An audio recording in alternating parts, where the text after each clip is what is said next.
بسم اللہ الرحمن الرحیم۔ یہ اردو کا ہمارا تیسرا چیپٹر چل رہا ہے۔ 2 چیپٹر ہم مکمل کر چکے ہیں الحمدللہ۔ تیسرے چیپٹر کا نام ہے حضرت عثمان رضی اللہ تعالیٰ عنہ۔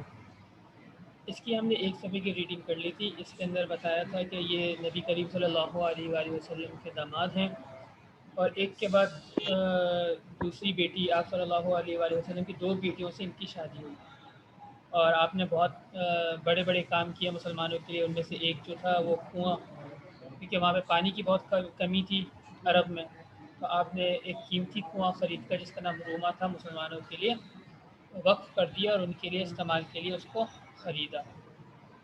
آگے ہم پیج نمبر 9 سے اس کی ریڈنگ کریں گے، تو آپ ریڈنگ کریں گے تھوڑی سی، اور جو لفظ غلط ہوگا میں اس کو بتاؤں گا اور اس کے ساتھ ساتھ تشریح بھی کرتا جاؤں گا، ٹھیک ہے؟ تو مصطفیٰ بیٹا آپ ریڈنگ کریں اس کی۔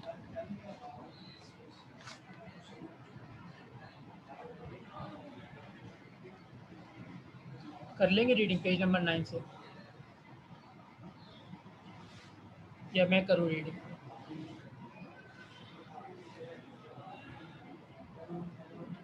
مصطفیٰ بیٹا آواز آ رہی ہے آپ کو؟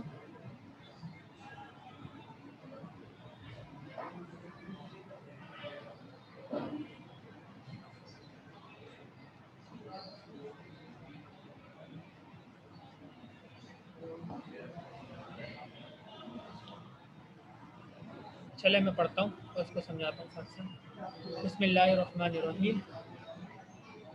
پیج نمبر 9 کی جو ہے وہ دوسری لائن، دوسری سطر سے پڑھوں گا میں۔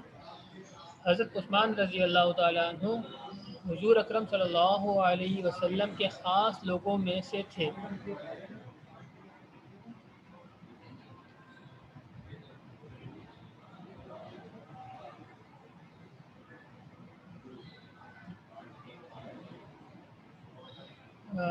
بیٹا مغیرہ یہ بک نکال لیجئے، پیج نمبر 9 کی ریڈنگ کر رہے ہیں ہم۔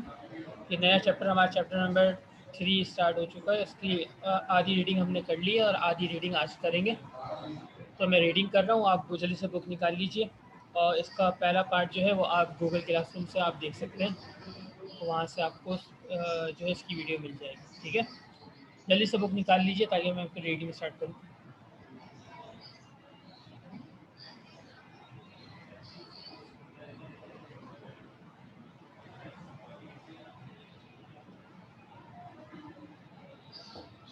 چلیں اب میں پڑھ لوں۔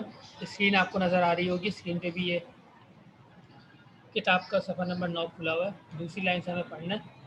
بسم اللہ الرحمن الرحیم۔ حضرت عثمان رضی اللہ تعالیٰ عنہ حضور اکرم صلی اللہ علیہ وسلم کے خاص لوگوں میں سے تھے۔ خاص لوگ کون ہوتے ہیں؟ خاص لوگ وہ ہوتے ہیں جو ہر وقت قریب رہتے ہیں اور جن سے آپ جو ہے اہم مشورے کرتے ہیں اور جن کو اپنی راز کی باتیں بتاتے ہیں، تو وہ لوگ خاص لوگ ہوتے ہیں۔ جیسے آپ کے گھر میں بھی کچھ خاص لوگ ہوں گے، کوئی قریبی رشتہ دار ہوں گے جو آپ کے گھر کے سارے معاملات جانتے ہیں، یا یہ کہ بہت زیادہ آپ لوگوں کی کلوز فیملی ریلیشن جو ہوتے ہیں۔ تو اسی طرح نبی کریم صلی اللہ علیہ وآلہ وسلم کے جو قریبی بھروسہ مند جو ساتھی تھے، ان میں سے ایک حضرت عثمان رضی اللہ تعالیٰ عنہ بھی تھے۔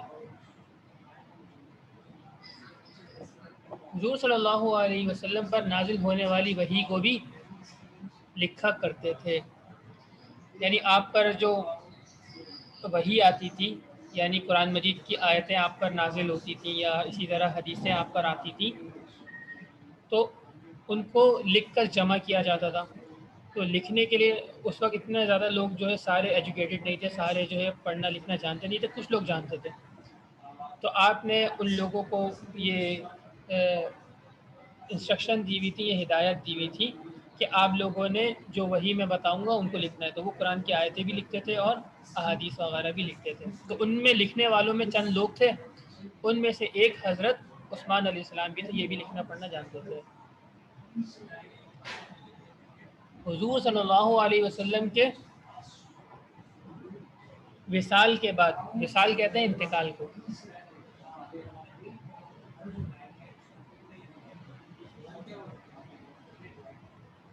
وصال کا مطلب ہے انتقال، یعنی آپ کے دنیا سے جانے کے بعد، وصال فرمانے کے بعد حضرت ابو بکر صدیق رضی اللہ تعالیٰ عنہ اور حضرت عمر رضی اللہ تعالیٰ عنہ کی خلافت میں بھی ان کی خاص لوگوں میں شامل رہے۔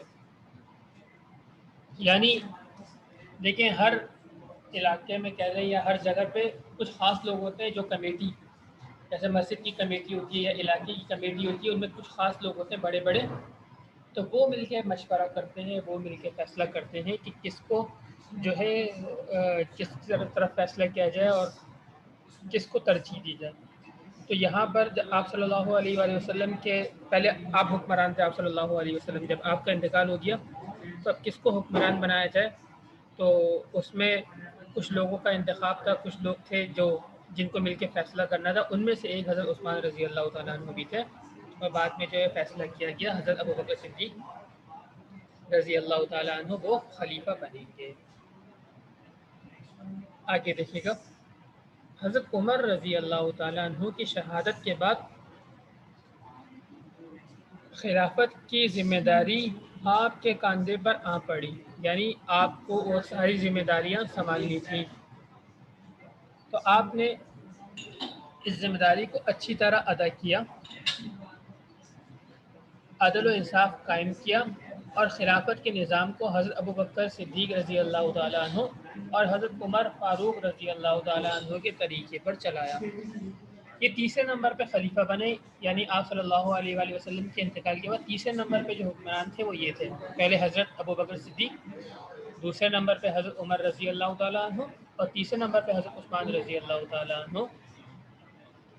تو یہ جو تھے انہوں نے بڑی اچھی طریقے سے حکومت کی، انصاف قائم کیا، لوگوں کو جو ہے وہ عدل دیا، ہر چیز جو ہے وہ فراہم کی، آسانیاں کی، اور اس طرز پر حکمرانی کی جو حضرت ابوبکر صدیق، حضرت عمر رضی اللہ تعالیٰ عنہ اور نبی کریم صلی اللہ علیہ وآلہ وسلم نے کر کے دکھائی تھی۔ البتہ آپ نے ایک انقلابی کام انجام دیا۔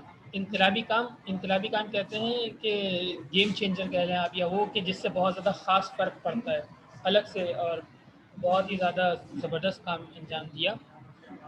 اب تک مسلمانوں کے پاس بحری فوج نہیں تھی، مسلمانوں کے مقابلے میں رومیوں یعنی رومن جو ہے روم کا علاقہ ہے، ان کے پاس بحری قوت تھی، اور وہ اس پر بڑے نازا تھے۔ نازا مطلب ان کو فخر تھا۔ بحری فوج یعنی نیوی، ہماری پاک نیوی ہے نا، جو ہمارے سمندر کی حفاظت کرتی ہے، اور یہ کہ دوسرے ملکوں کا جہاز، انڈیا کا اور دوسرے ممالک کا جہاز جو ہے وہاں سے آ کر ہم پر حملہ نہ کر دے، تو اس کو جو سیف رکھنا، اس کی سیکیورٹی کرنا، یہ نیوی۔ آپ کو پتہ ہماری ایک آرمی ہے اور ایئر فورس ہے، اسی طرح ایک نیوی ہے۔ آرمی جو پاکستان کے اندر جو ہے وہ اور بارڈر کی جو ہے وہ حفاظت کرتے ہیں، اسی طرح ایئر فورس ہوتے ہیں کہ جو جہاز وغیرہ کی نگرانی کرتے ہیں کہ جہاز کے ذریعے سے کوئی ہم پر حملہ نہ کر لے۔ اسی طرح ایک وہ فورس ہوتی ہے جو سمندر کی حفاظت کرتی ہے، اور سمندر سے کوئی ہم پہ حملہ نہ کرے تو اس کو نیوی کہتے ہیں۔ تو یہ پاکستان اس کے پاس، مسلمانوں کے پاس نیوی نہیں تھی، یعنی بحری فوج نہیں تھی جو مقابلہ کر سکے رومیوں کو، اور ان کے پاس جو تھی بحری فوج تھی۔ تو آپ نے جو ہے وہ یہ کام کیا، اور آپ نے ایک نیوی بنائی اور سمندری فوج بنائی جو ان کا مقابلہ کر سکے۔